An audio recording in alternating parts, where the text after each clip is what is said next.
মেয়েদের নিয়ে অনেক কাজ আছে। খালেদা জিয়া উনি মেয়েদের জন্য অনেক করেছেন। 7টা ছবির কাজ করেছি একদিনে। অভিনয় তো মানুষ সারা জীবন করতে পারবে না। বাংলা চলচ্চিত্রের স্বর্ণালী সময়টা আপনারা পেয়েছেন। আমরা এখনো মানে সেটা তো ছোটবেলার কথা, আমাদের যারা বড় বোন ভাইয়ারা রয়েছেন কিংবা আমাদের আগের জেনারেশন, ওনাদের থেকে আমরা খুবই গল্প শুনি যে সেই সময় সিনেমা হলগুলোতে কতটা ভিড় হতো। আমরা আবারও সেই সিনেমার দিনগুলোর গল্পে আসবো, আবারও একটু রাজনীতির ময়দানে আসতে চাই। ধরুন আপনি যদি এবার সংসদ সদস্য নির্বাচিত হন, আমি আবারও একটু পলিটিক্যাল জায়গাতে যদি জিজ্ঞেস করি, তখন মানুষের জন্য, আপনার আসনের মানুষের জন্য এবং একজন শিল্পী হিসাবে চলচ্চিত্রের জন্য আপনি কি কি চেঞ্জেস আনার চেষ্টা করবেন? সেন্সেশন ক্লাসিক স্ট্রবেরি ও কফি ভ্যারিয়েন্টে। যদি আল্লাহ আমাকে সেই তৌফিক দেয়, ক্ষমতা দেয় যাওয়ার, তো অনেক কাজ আছে। মেয়েদের নিয়ে অনেক কাজ আছে। আমরা মেয়েরা যে কত অবহেলিত। আমাদের ম্যাডাম খালেদা জিয়া উনি মেয়েদের জন্য অনেক করেছেন। উনি অবৈতনিক শিক্ষা চালু করেছিলেন। তো এই কিছু কাজ যেগুলো সম্পূর্ণ হয়নি, আর শিল্পীরাও বড় অবহেলিত। তো বিশেষ করে অভিনয় শিল্পীরা, গানের শিল্পীরাও আছেন, শিল্পী তো অনেক রকম। তো এফডিসির কাজ করি না, আমি মনে হয় আমি নিজেই অভিনয় করি না এফডিসিতে হবে অনেক বছর, মেবি 10-12 বছর তো হবেই। মানে শুটিংই করি না ওখানে, ডাবিং তো নাই। সেদিন একটু ডাবিং করেছিলাম। তো এই যে অবহেলিত হয়ে আছে, এখন তো বাইরে বাইরে শুটিং হয়। এই যে কত অসহায় শিল্পীরা আছেন, ওনারা কিন্তু এই মানে অভিনয়ের জন্যই টিকে ছিলেন। অনেকে হয়তো পারিশ্রমিক পেতেন না, 500 টাকা কি 1000 টাকা কনভেন্স পেতেন, সেটা দিয়ে তাদের সংসারটা চলতো, হয়তো হেঁটেই আসতেন।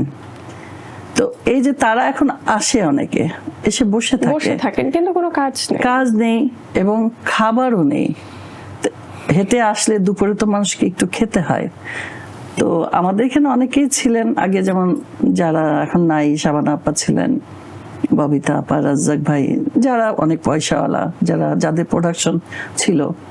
তো এটা হয়তো তারা চিন্তা করেনি ওই সময়, তখন কাজ বেশি ছিল, যে একটা যদি খাবারের ব্যবস্থা করা হতো, যারা অসহায় শিল্পী যারা এফডিসিতে যান বসেন, যে অন্তত দুপুরবেলা একবেলা 2টো ডাল ভাত তাদের দেয়া যেত এবং দেয়া যাবে। এটা উদ্যোগ নিলে অবশ্যই দেয়া যাবে।